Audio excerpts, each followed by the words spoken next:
Dingle Way self-guided walk with this company called Ireland Walk, Bike, and Hike. We reached out to them maybe a week to 10 days before we actually took the trip, and they were able to put it together pretty last minute.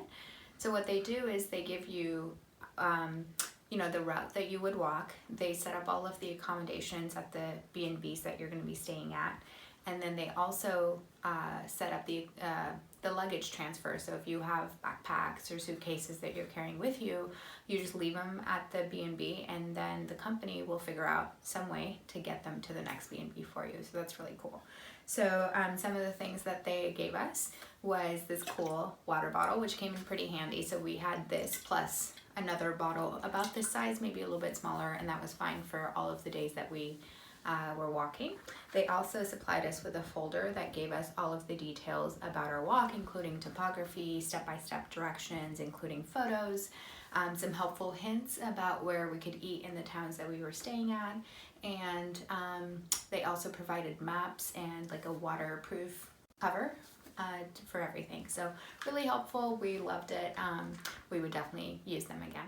Cost was about 850 euros for 5 days, 3 of which you'll be walking, I think for a total of almost 60 kilometers. And the first and last night are in cities where there's no walking, but I think it's totally worth it.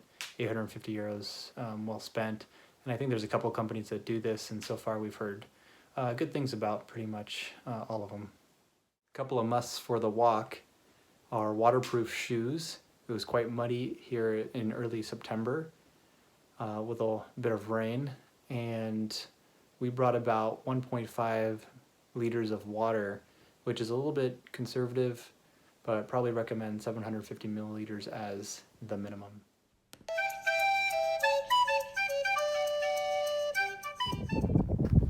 It's about 20 kilometers today, and we're walking right through the middle of an equestrian center. These horses are just lazing about.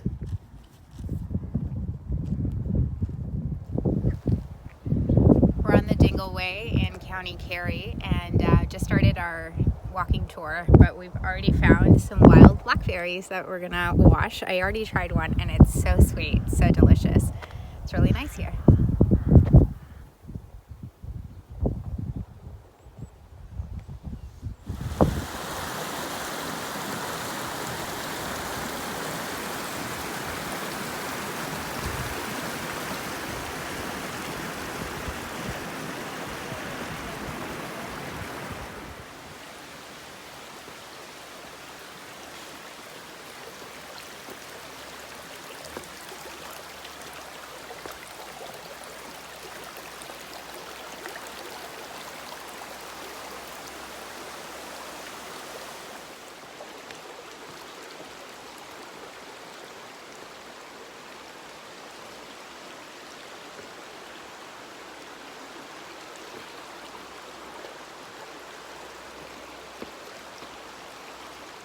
This is a day one recap of our tour of Dingle Way.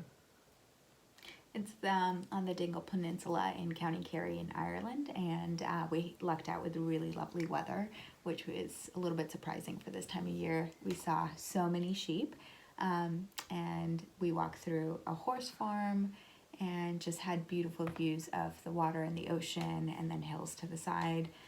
We had to go over like a bunch of different gates that they have to keep the animals out, so that was really kind of funny, little obstacle courses. It was a lot of fun. Yep, and we're in our Airbnb, and we looked at the number of steps that we accumulated, and we're sitting at 35,000. So it took us maybe 12 miles or so. But luckily we brought massage ball. I travel with this guy for our feet, which really came in handy. Yeah. And then one item that most people don't carry throughout their travels, but I do, is a giant foam roller. Yeah. Well, it's not giant, but also coming in handy for muscle recuperation. Yeah, so it's been really nice. We're doing about the same length tomorrow, so and we're also getting to see hopefully a cafe on the beach where we might do lunch tomorrow. So it should be really fun.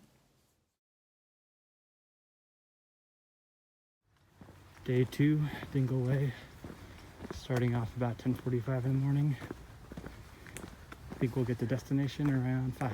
Sterling is fording this little mini river.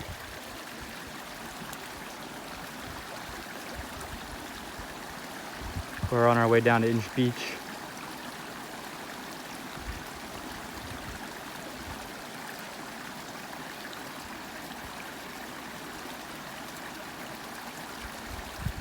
Day 2, hiking the countryside.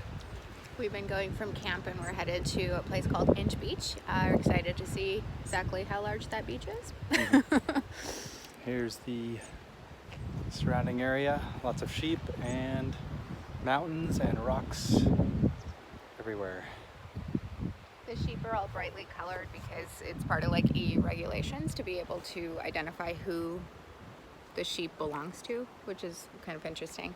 But we're headed to Anniscall today. I think we have about 3 to 4 more hours of hiking left today. Done about 3 already. Yeah, so we're about at the midway point. We made it to Inch Beach, and luckily it's larger than an inch. Woo! Headed to our day 2 bed and breakfast, and they're actually very, very nice bed and breakfasts.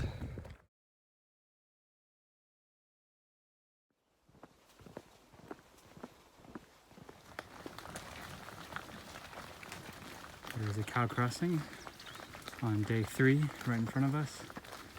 They look a little bit scared. Well, I guess there's a sheepdog kind of herding them along.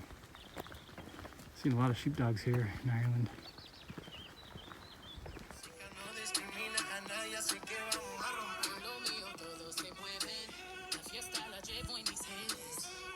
Julian's playing some music for the cows.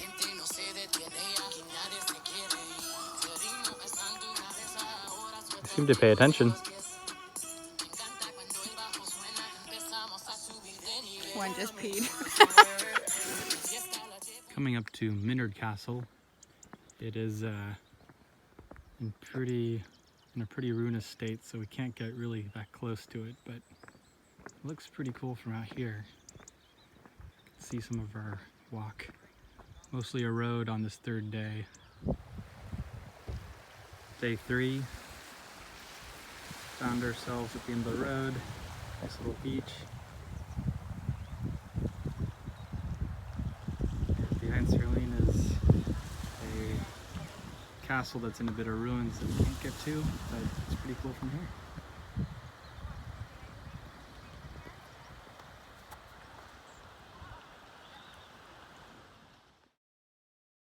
This is a day 3 recap. How did it go? Oh my gosh, it kicked my butt. It took us like 8.5 hours today to complete the whole thing. And the other days we've been doing about 6 hours with like breaks and everything. We had a couple of detours. Some were intentional and about 3 of them were not. We had some adventures. Yeah, got chased by a sheep that I think was hungry for our lunch. That was unexpected. And we took so long, and we have the proof. We have 41,000 steps so far, and now we're going out in Dingle for some dinner after massaging our feet. Yeah.